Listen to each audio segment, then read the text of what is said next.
I still remember that yellow cab like it was yesterday. When I look at an old picture, it makes me remember those nights when I sat in front of the box-shaped TV and watched Taxi. I still remember exactly how I felt when I met the confused Latka Alex, who was kind but deep, Elaine, who was strong but weak, and Louis De Palma, who yelled like the world was moving around him. When I was younger, I thought Taxi was just a cute show about some lost people holding on to small hopes. I learned that the show wasn't as easy as I thought it was as I got older, though. And it was only when I started looking into the behind-the-scenes materials that I was shocked to find that there were a lot of stories behind the people we thought we knew. Do you know what happened to Louis De Palma? Putting Elaine Nardo on display just because of a small argument behind the scenes? Or why Jeff Conaway, who was supposed to be the show's star, slowly disappeared, making it seem like he never lived? Also, there were stories that the network tried to hide because they were too naughty, like the time they almost had to stop shooting because of strange requests. Let's open that door together today and find out the 20 weirdest, most shocking, and also most honest things that have ever happened behind Taxi. Andy Kaufman had a stripper on set one time. You are a beautiful woman. Latka, be quiet. Oh, you redheads. I'm glad you trust me enough to be that honest with me. Latka, please sit down here. As a child, whenever I watched Taxi on my family's old TV, I always thought of Latka. He was innocent and gentle, and he talked while busy, like a big kid. You need a pool because you have a nice house and your friends might want to swim when they come over. For me, he was the soul that made the show more fun even though life was hard. But when I read about Andy Kaufman many years later, I found that he was nothing like Latka in real life, and the time he brought a stripper into the studio might have been the strangest thing that happened. A worker said that morning that everything was fine until Kaufman walked in through the metal door. Not with Latka's mild face, but as Tony Clifton, with a wrinkly suit, dark sunglasses, and a smug, slow walk. Two dancers behind him were dressed sexily, and their high heels hit the concrete floor. Few people on the team spoke out loud, "Lord, don't let ABC see this scene." Someone else shook his head. It's not a joke. This is Andy when he wants to say something mean to everyone. When Clifton dropped a line, he said, "I bring a bit of Vegas atmosphere to everyone." That group of three left the set without a word of protest when security was called. After the fact, a director said that Andy wasn't trying to damage anything. Just to see what our limits were, he came over. Latka makes me laugh, but Andy Kaufman is the question I can't answer no matter how many times I think about him. 19. Too dark of an episode almost got it banned. You might not know that among the happy moments that Taxi brought, there was an episode that almost never aired on ABC. I can still remember watching Taxi to calm down. I had to watch the episode Elegant Iggy again with fresh eyes after reading that it had been attacked for being too dark. People said that the episode in its original form was much darker than the version that was shown on TV. People who worked in the writer's room say that the first draft of the story made Jim seem like he was a wanderer in the upper-class world. It wasn't funny or upbeat, it was just a man trying to keep his last bit of honor. A writer remembered that Jim was alone in the fancy room and that scene was so sad that jokes didn't make it better. An executive at ABC responded badly. Taxi is not a show that will leave you feeling empty. But Jim is like that, the main writer said in a whisper. He laughs to hide how upset he is. Everything had to be written over that night. Only dim desk lamps lit up the writer's room, which was full of drafts and cold coffee cups. As one person put it, we try to make things a little brighter for Jim. Make sure he doesn't get so lonely that people stop laughing. After thinking about it, I can see why ABC was scared. Taxi is the calm in a busy city, and the first draft of Elegant Iggy might have been too close to the sadness that everyone feels. 18. Jeff Conaway was kicked off the show because he was addicted. When I watched Taxi back then, I always thought of Bobby Wheeler as a young actor who was a little cocky but charming in a very real way. He looked at himself in the mirror a lot. His hair talked a little too dramatically, but it always made people smile. The bright, happy man I saw on screen is hard to believe to be going through a fight he couldn't win in real life. Many of the crew's stories were read again, and they all said that Jeff Conaway started to fall apart just a few months after season 2 of Taxi started. He was shooting 14 to 16 hours a day, which made him so tired that he could no longer handle his need for painkillers. That day, we knocked on the door for a long time, but didn't hear Jeff answer, a crew member said. When we walked in, he was lying on the floor and breathing very hard. A writer said in a soft voice he couldn't remember which scene he was in, which is what DeVito said. Even though we cared about Jeff, the whole crew was always afraid that he wouldn't be able to hold steady that day. Jeff wasn't able to act, so Bobby's lines were given to DeVito or Christopher Lloyd. People in the room still laughed. One of the producers said that the mood on set became eerily low. The two of us and Jeff both knew what that meant. When I watch, I always think of Bobby's happy smile and feel tense because I know that behind it was a man who was tired and alone. Even though Taxi is a sitcom, Jeff's life didn't make him laugh hard enough to save him. 17. It was said that Marilu Henna dated two cab drivers at the same time. Remember Elaine Nardo? A kind and smart woman who was always strong enough to keep Sunshine Cab standing in the midst of life's small chaos. Every time I watch Taxi again, Elaine is still that warm beam of light for me. What about Marilu Henna? She played Elaine, and she wasn't just soft like the character. She was more honest, stronger, and sometimes a little more difficult in her life. After many years, I was shocked to hear Marilu say on a talk show that she dated two Taxi crew members at the same time during her Taxi years. Not in a bad way, but I was young, as she said. I was getting better at love. And sometimes your heart beats your head. The host asked in a soft way. Not really, but kind of. Yes, Tony Danza, it was the first one. Marilu did nothing but smile, and her eyes got a little lower. I won't say yes or no, but I also won't say no. Later, a writer for Taxi said. We all guessed, but Taxi was like a family back then. Nobody meant to hurt anyone. The last thing Marilu said that day is what I remember most. When you spend enough time with your family, your heart starts to think that all of your feelings are real. In the movie, Elaine played a kind host. Marilu really did want to find a center for herself, just like the rest of us. 16. On set, Tony Danza almost got into a fight one time. I am sure they are blueberries. That is, I don't think they are blueberries. Also, not every blueberry is a blueberry. Okay. I thought those were blueberries instead. Okay. Does Tony banter still stick in your mind? The kind boxer who was a little naive, but whose earnestness always made people laugh. That's the picture I had in my mind every time I watched Taxi again. However, Tony Danza wasn't always as calm in real life during the first few weeks of season 1. Danza started working on Taxi when he was still a new actor. He wasn't used to cameras or having a busy schedule, and he hadn't learned how to hide stress yet. Someone on the team remembered that Tony threw a prop to the ground that day. He hit the chair hard, and it shook. Plus, a helper said. He wasn't trying to scare anyone. To be honest, Tony had too much stress and didn't know how to release it. The worst thing that happened was when Danza almost got into a fight with a member of the lighting team.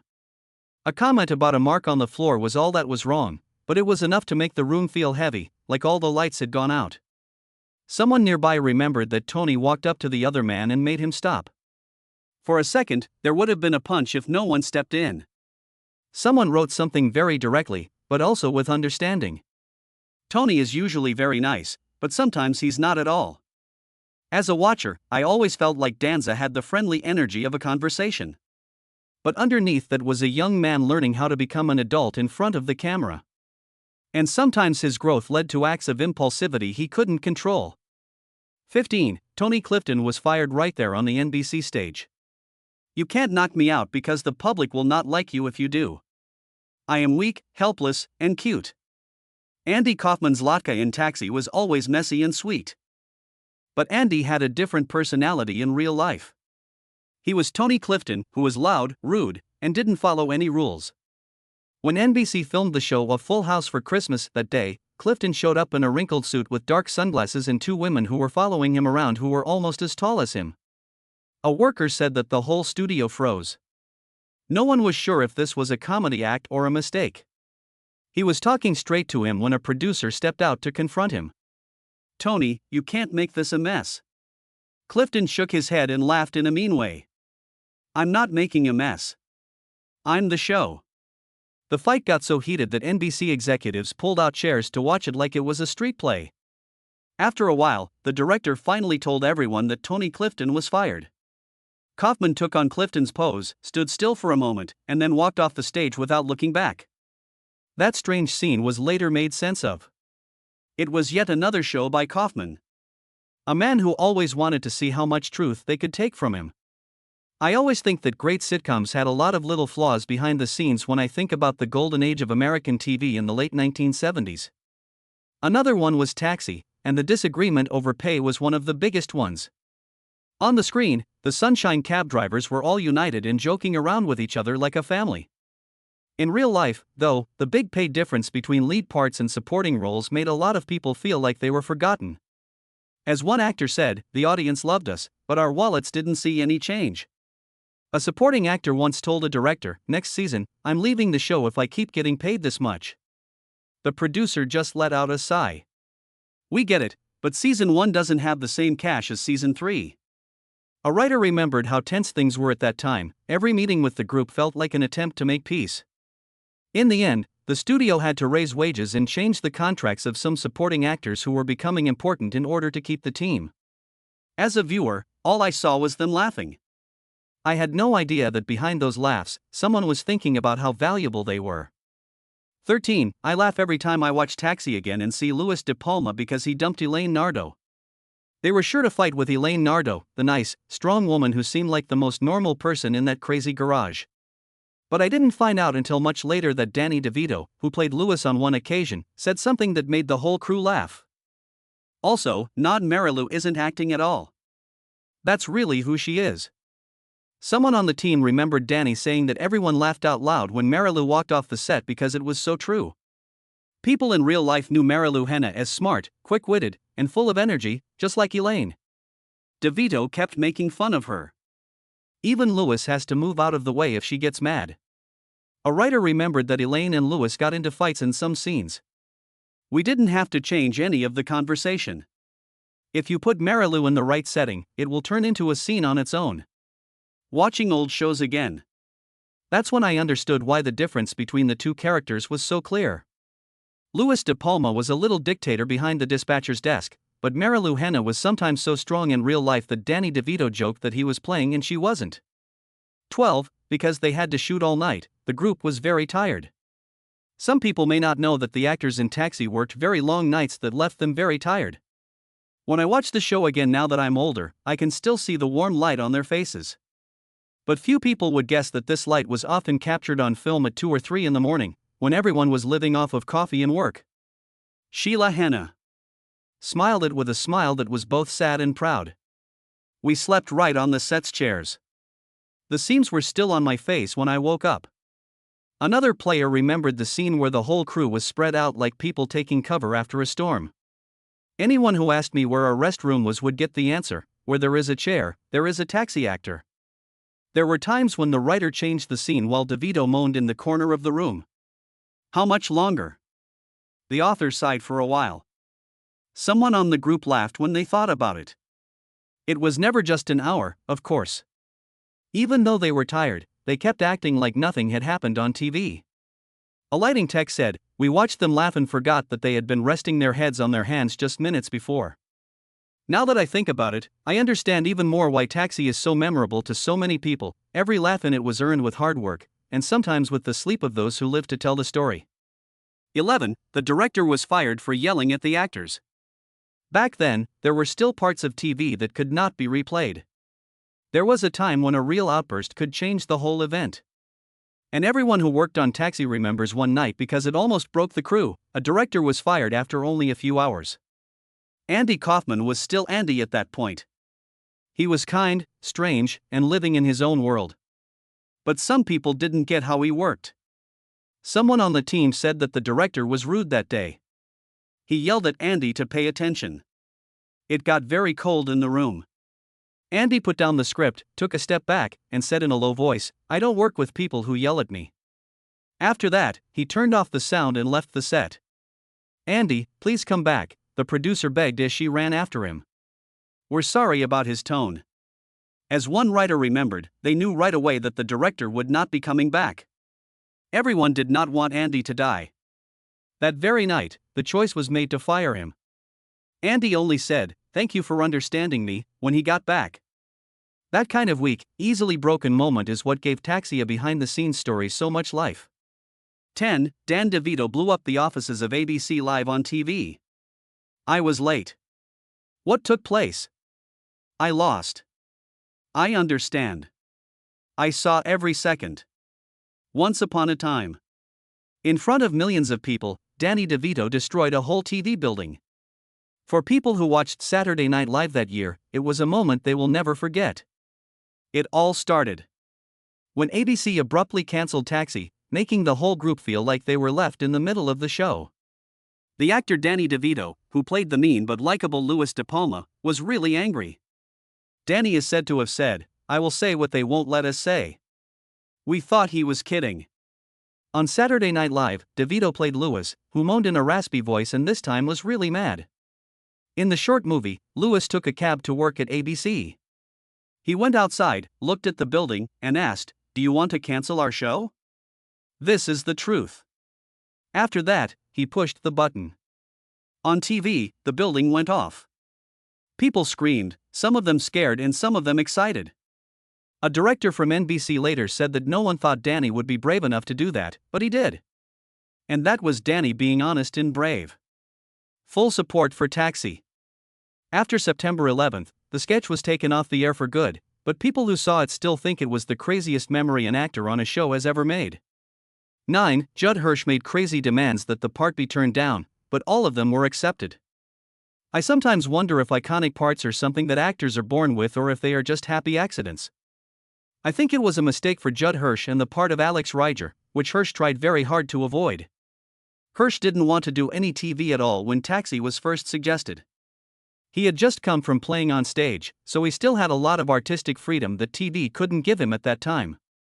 Hirsch once said, "Don't want to be stuck in a long-term contract." A friend brought this up.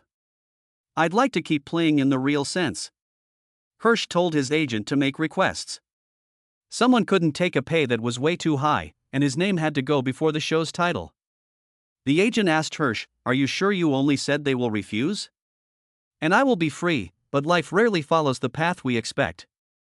The producers of Taxi read the demands discussed for a few minutes and said, "Agree to all." A writer remembered that scene. "We didn't want anyone else to play Alex, and if we had to sign your name before the word Taxi, we would sign it." When hearing the news, Hirsch only sighed. "So I have to do the show." Thus one of the souls of Taxi was born from an unsuccessful attempt to avoid the role. 8. Andy Kaufman worked only 2 days a week. Looking back at Taxi now, I still remember Lotka gentle, naive, always making the garage brighten up a little. But Andy Kaufman in real life was nothing like Lotka. And that difference created one of the strangest things in television history, a working contract of 2 days a week. While the cast had to be present from morning until night for rehearsals, Kaufman only appeared on Tuesday for table reading and Friday for filming. An actor laughed when recalling it. He had the work schedule of an honored guest, not a main cast member. Even though he came only 2 days, Kaufman was often late. An assistant remembered the sight of him walking onto the set, eyes still sleepy. "I'm sorry. Today, I'm Tony Clifton." A writer said Kaufman saw Taxi as funding for his artistic projects and he did not hide that. What was surprising was that even though he was absent most of the week, Lotka still appeared on screen, delicate, gentle and always beloved by the audience. I always think maybe because he was not worn down by the TV machine, Lotka kept the innocence that Kaufman wanted to convey. 7. Tony Danza was named Tony to avoid begetting the character. There are times when the past of television feels like old drawers, open them and they are full of half-true, half-joking stories, but they reflect the spirit of the era accurately. And the story about Tony Danza having his character renamed Tony just because they feared he wouldn't remember another name is such a draw. Initially the character was named Phil Ryan. Then changed to Phil Banter. But when they looked at Danza, a shy boxer, new to acting, producer Ed Weinberger said directly, "We'll not react if we call Phil, let's call him Tony." An actor laughed when remembering it. In the table read, "Whoever called Phil, Tony didn't turn his head, call Tony, and he turned instantly."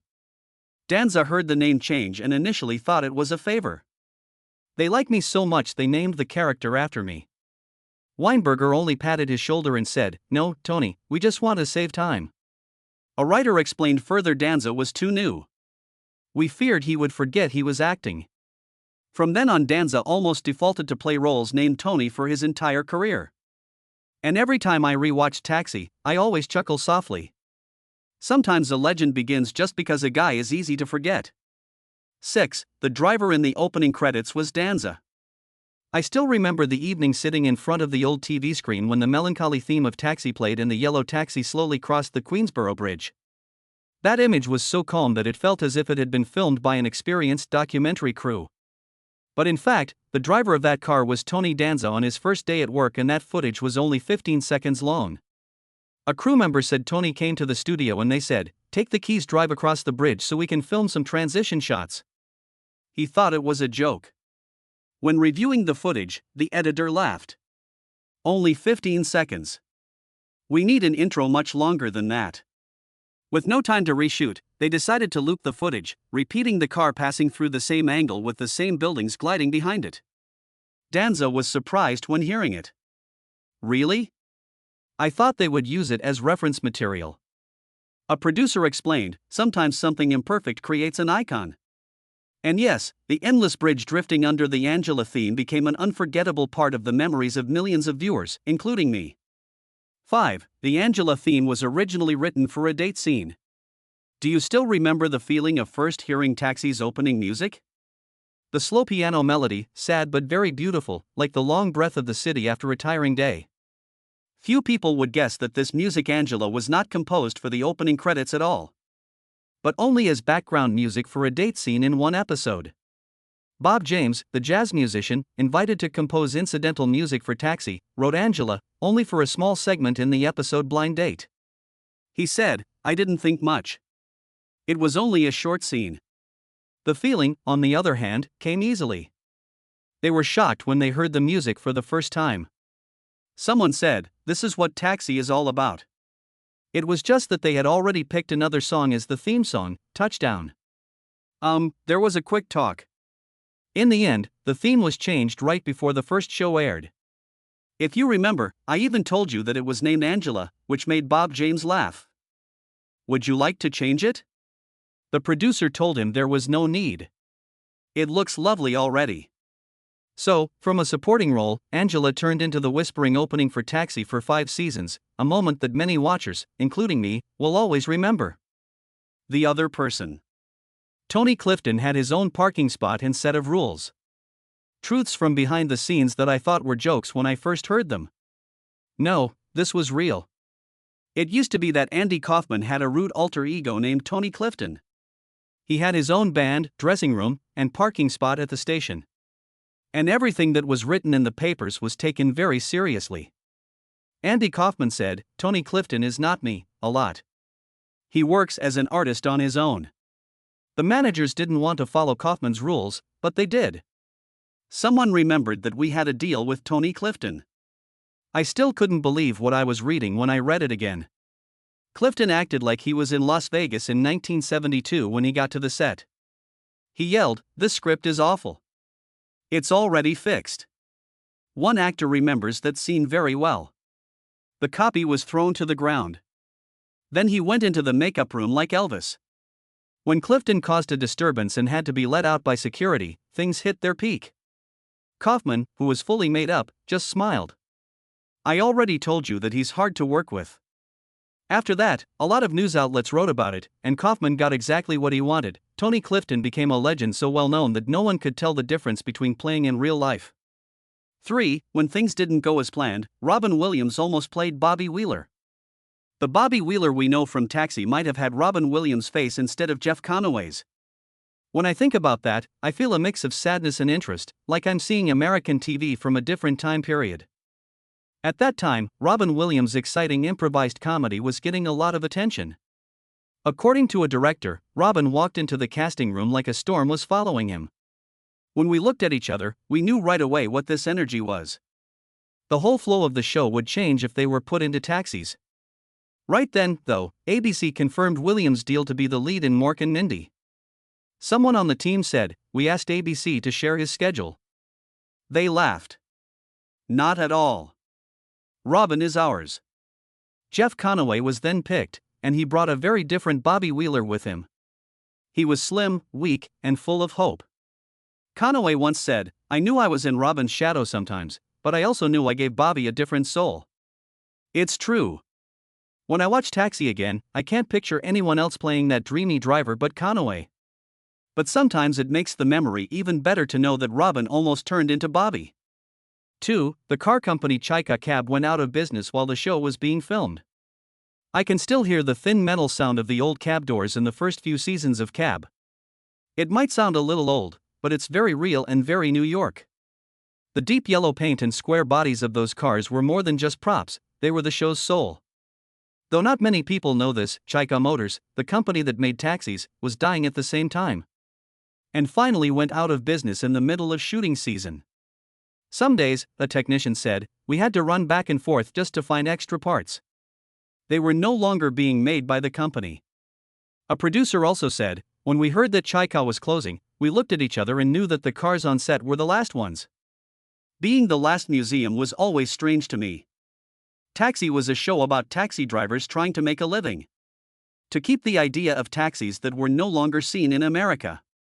Every time I closed the car door, I thought this is the sound of an era, said an actor.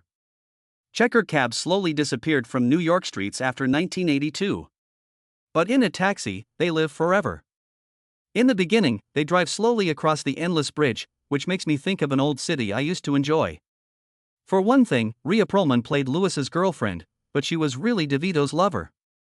There are backstage stories that make my heart feel lighter every time I think about them, as if old TV didn't just make people laugh, it also kept true love stories alive. And Danny DeVito and Rhea Perlman's love is one of the most beautiful things that were left over from Taxi. On screen, Louis De Palma was grumpy and small-minded. Almost without any good traits. But Xena of Rhea Perlman was kind, patient, and sometimes even cared more about Louis than he did about himself. Someone on the team said, the director doesn't need to cue them. The set became less firm every time they looked at each other. They met in real life in 1971 and moved in together in just 2 weeks. DeVito once said, when I saw Rhea, I knew this is the person I want to argue with. Until old age. Someone who writes said, we didn't write Xena for Rhea. Because of Rhea, we wrote Xena. In real life, Louis and Xena planned to get married in 1982, the same year they did on the show. The real story and the made-up story came together slowly, like the breath of Taxi at that time. This is one reason why I sometimes always remember this show. In the end, the stage lights shine on a real love. Thanks for seeing it. Leave a like, share, and subscribe if you liked the movie.